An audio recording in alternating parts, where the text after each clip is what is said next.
एक गांव में दो मित्र नकुल और सोहन रहते थे। नकुल बहुत धार्मिक था और भगवान को बहुत मानता था, जबकि सोहन बहुत मेहनती था।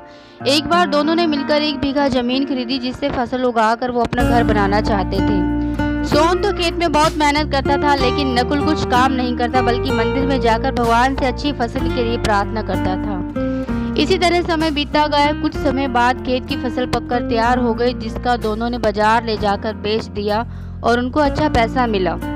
घर आकर सोहन ने नकुल को कहा कि इस धन का ज्यादा हिस्सा मुझे मिलेगा, क्योंकि मैंने खेत में ज्यादा मेहनत की है।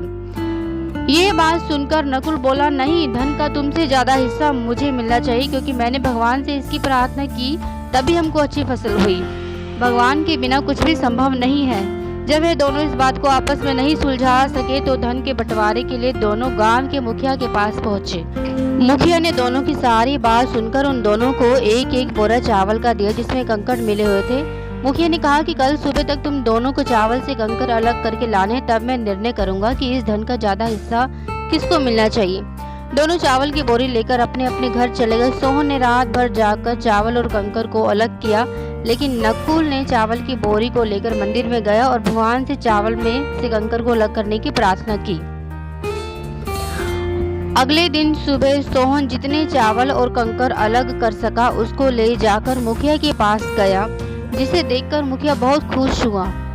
नकुल वैसी की वैसी बोरी को ले जाकर मुखिया के पास गया। मुखिया ने नकुल को कहा कि दिखाओ तुमने कितने चावल साफ किए हैं।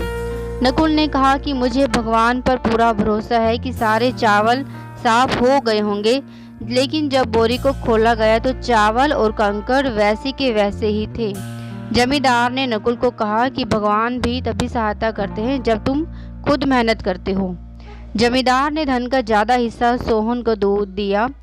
इसके बाद नकुल भी सोहन की तरह खेत में मेहनत करने लगा और अब की बार उनकी फसल पहले से भी अच्छी हुई। इस कहानी से हमें यही सीख मिलती है कि हमें कभी भी भगवान के भरोसे नहीं बैठना चाहिए। हमें सफलता प्राप्त करने के लिए मेहनत करते रहना चाहिए। Please subscribe my channel. Thank you so much for watching. Thanks a lot.